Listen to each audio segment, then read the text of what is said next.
So meet Emily Snow. Her story with us began when her mom got on a plane in Milwaukee and flew across the country to Seattle and brought her home on her lap. In the next few days, Emily got to know her new big sister Abigail. The two formed a bond that would last until the end of Emily's short but beautiful life. As time went on, it seemed that every time we looked out the back window, the girls would be getting into something. If it wasn't just wrestling around in the yard and getting dirty, they would be in the garden, exploring new places and trying to get into mischief. Even cutting the grass seemed to be something to celebrate, at least for Emily. Here she is with her trademark green legs. Like most Goldens, she really enjoyed driving around with me in the car, just going places, or taking a swim in Lake Michigan with her big sister.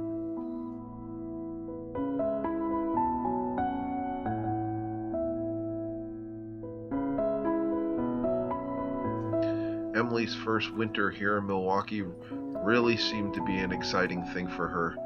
She loved the snow and was always outside playing with her big sister. We had so much fun watching them from the kitchen or getting them out into the park systems and just letting them play.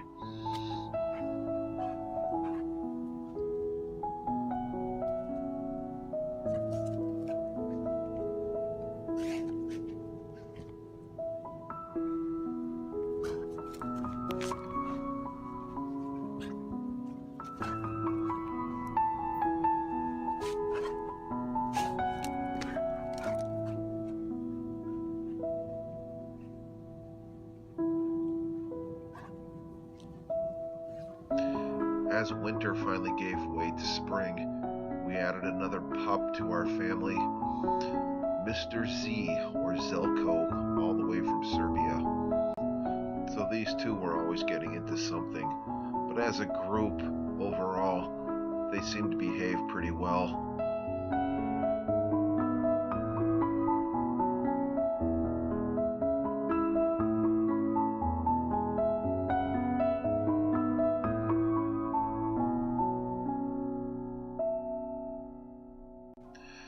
Every now and then we'd walk in on them snuggling up in the living room watching TV or just hanging out.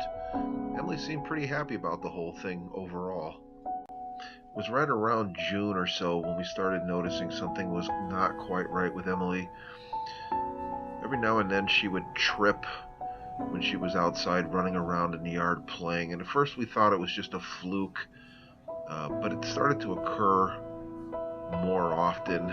We started paying closer attention to it. It really just began on, I think it was her right leg, and she would come up and trip, and we'd look and go, did she just trip?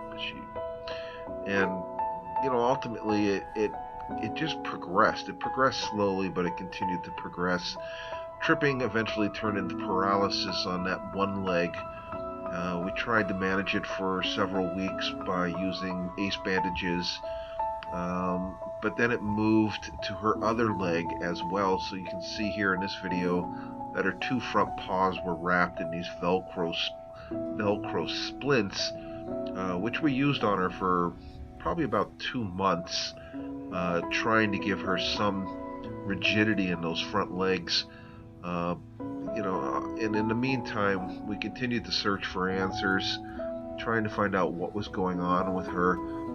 The disease seemed to progress and then stall, and we'd have a few good weeks where she wouldn't go any further as far as her symptoms, but we eventually had to abandon the Velcro splints, and here in this video you can see she's now wearing a hard plastic splint that was rigid and kept her two front legs so that she could use them to some degree. She still had full use of her back legs, but the paralysis was starting to take over the use of her front legs, and it was difficult to watch. It slowly but surely took the complete use of her front legs.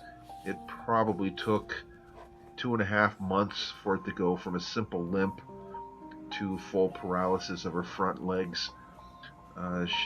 But we still didn't have answers at this point, and we were just trying to figure out what was going on. And it was around this time that Robin and I decided that somebody needed to be with her most of the time. She really couldn't be left alone anymore. So, given that I owned my own business, I was able to stay home with her most of the time for a period of about 12 weeks, and became her primary caregiver.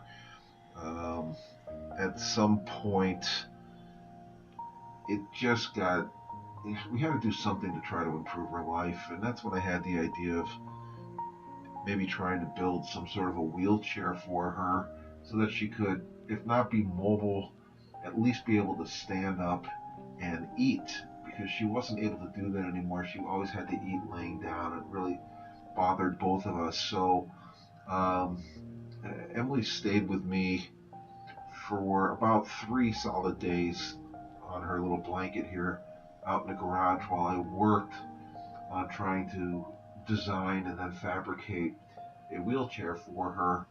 But she stuck by me for every hour I was out there working on it. She sat on her blanket and just stared up and watched me work on this thing.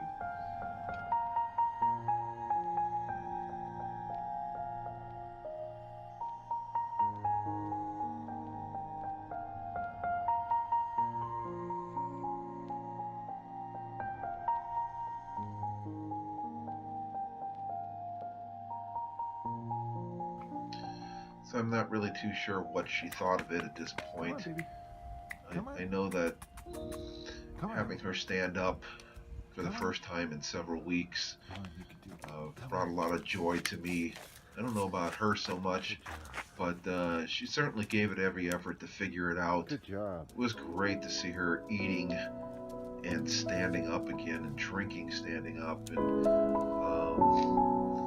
so the reward for all the effort I put into it was simply these small moments of seeing her being able to push herself around in the yard and getting her out to the parks and having her go through the parking lots, and just seeing her be mobile again was quite a reward.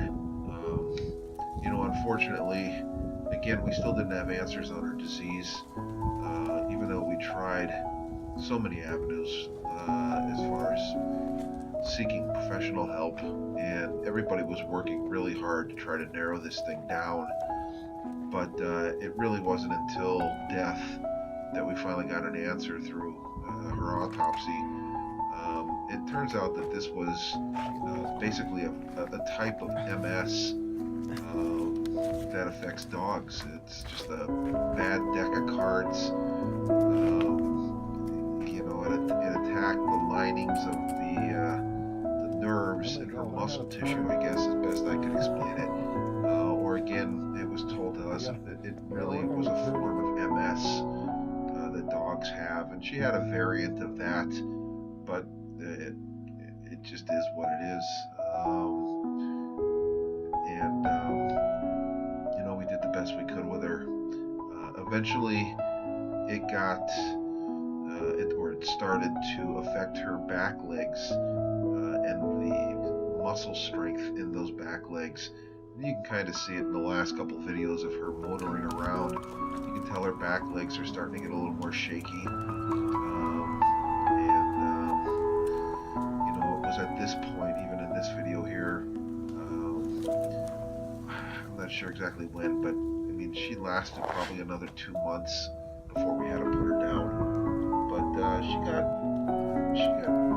probably 2 months out of this wheelchair, and again, for me, just being able to see her do this and stand and eat and drink seemed to be worth all the effort, at least for me.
make the long drive to Madison.